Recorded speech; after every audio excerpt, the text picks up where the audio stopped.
You got the goods? Heck yes, I do. I got the cash. 641? Exactly. Count it. Looks good. I'm so sad without money now. I couldn't be happier. Yahoo!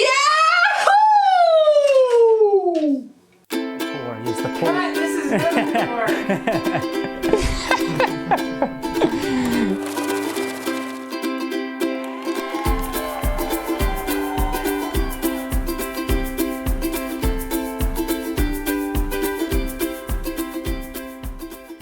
For me, the idea behind this project really came from a place of just having a lot of questions about life, and some of my favorite conversations that I've ever had with people are just getting together and hanging out and asking different people with different experiences what their thoughts on these questions are, and being able to bring it to the masses and hopefully spark those conversations that I've had myself with large groups of people. So we want to welcome you guys to our first episode, Can Money Buy Happiness?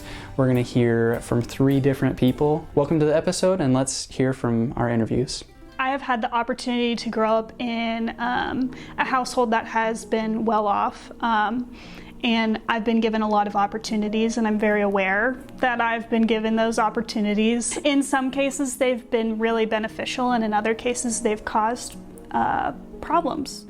I didn't grow up in the best part of Chicago. I come from a large family and with a lot of mouths to feed, with 2 parents that didn't go to college, a mom that didn't finish high school. You can kind of guess as to how that might be financially difficult for that family. Paid for stuff in high school, field trips, supplies I may need. It was all just on me. That was the expectation. I definitely think we are a money-driven society. We are a capitalist society. We go to college to have a better life. We as humans want to be as comfortable as we can. We want to be excited, and that excitement comes from taking big trips, to driving very nice vehicles, to living in a nice home. We're focusing again too much on money and what it can do for me in the short term, and we need to look at it more on the long term. For a while, that tore apart part of my family, and I think that was really, really a horrible thing. I think that money does bring on jealousy, and it's really unfortunate when it happens in your own family. Money is not all happiness. Money comes with a responsibility and an obligation. I remember being fairly young and feeling guilty that there's homeless people. That's not fair.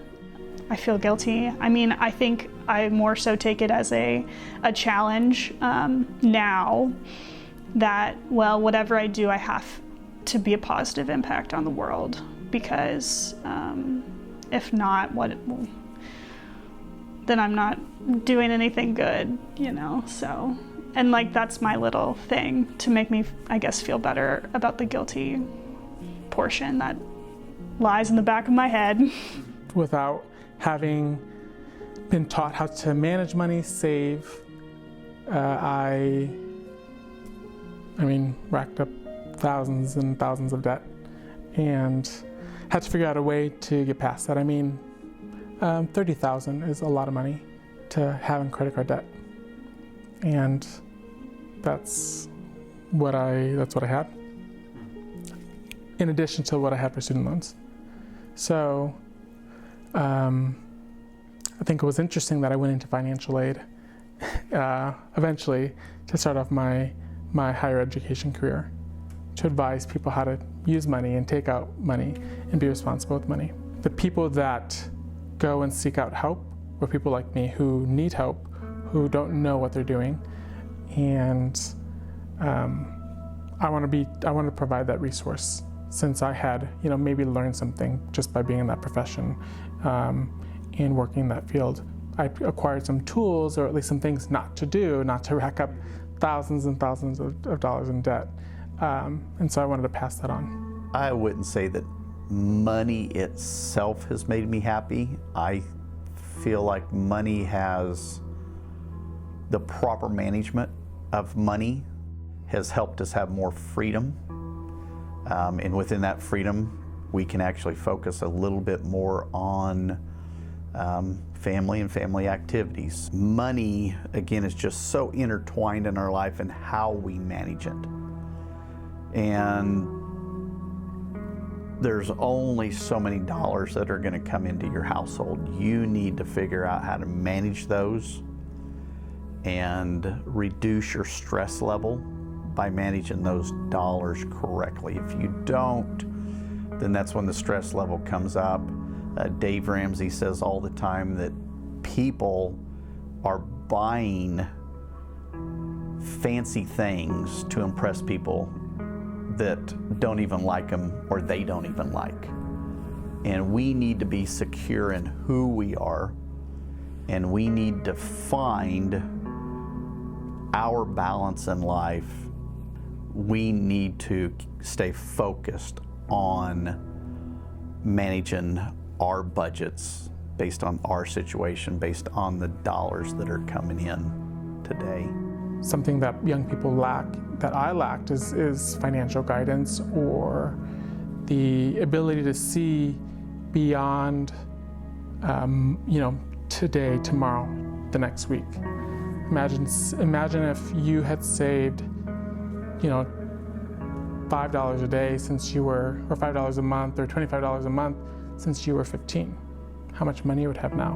And once again, not that it's about having so much money, but if we want to go through life and, and define happiness for ourselves, you can do that without the constraints of having to work 40 hours a week, 60 hours a week, because you get to choose that. You get to be in control of what that looks like for a large portion of your life, rather than working till you're 62, 65, and you are now in a different place. You're now confined to, old age, to your home, to, etc. I think we find we're not worried about money, and I think that's something, we have that security blanket, so we can feel happy and comfortable in our everyday lives. And that is something I'm lucky that I get to have, to know that there's nothing really to worry about, even in really tough times. I found that I was very thankful for the opportunity that I had been given, and I try to not take those things for granted as much anymore. Money has never disappointed me because I'm the one that manages that money. So if anything has disappointed me, it is how I manage that money. The decisions I made at that time, which maybe were an unwise decision. The money had nothing to do with it. It was completely maybe my lack of discipline at the time, or my lack of outlook. No, money cannot buy happiness. I think a person can get satisfaction out of working a lifetime and slowly but surely accumulating, and knowing that as a provider, when I pass on, my family can maintain our standard of living. Knowing that, as things come up, you have the resources to help those in need. So managing money properly will bring you satisfaction. It won't just make you a happy, I'm laughing all the time type of person. Can money buy happiness? It's a complex question, I think, for me, because I think it's almost situational. I think that there are things in life that can lead you to happiness that you can buy, opportunities that you wouldn't have if you didn't have money, that would in turn cause you to be happy. I don't think that money is the source of all happiness. I think money can add to your life in positive ways if you so choose it to be. However, I think that money could also be evil in some situations.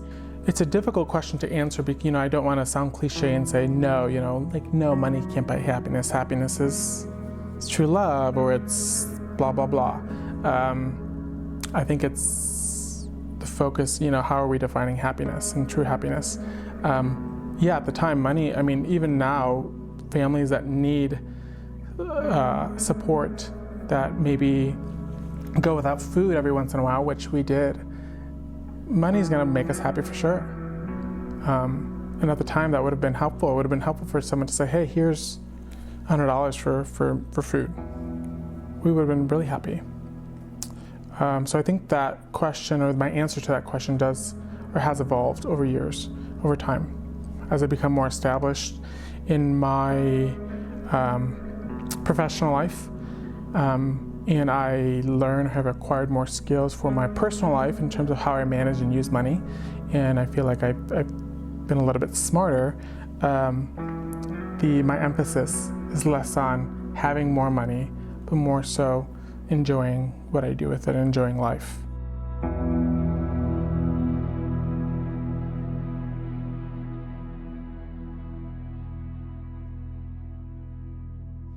So I think through the creation of kind of this first episode, Can Money Buy Happiness, it was really intriguing to me to look at our 3 different interviews of people that really did have very different backgrounds and who have had different ideas and upbringings on money and on finances. But I think at the end of the day, most of them agreed that, money does change things. It's not to say that money is evil in and of itself or anything like that, but if you are looking for happiness and you're just thinking that seeking money is going to give you that happiness, then that's not where happiness is found. And so I think we heard that conclusion from all 3 of them in different ways. There's huge blessings that it can bring you, and if you don't have any money at all and you're starving, like, money's going to be a big difference for you if you get that. But if you already have plenty of money and you're just seeking more to obtain more possessions, then that's gonna be a fruitless endeavor. I think this experience has been great in letting me reflect on my own experiences and hearing from other people who grew up without money, someone who grew up with a lot of money, and then a financial advisor who's seen a lot of people across the spectrum. And getting those different perspectives has been really great, and it's helped me reflect on my own life, and I hope that it helps you reflect on yours too.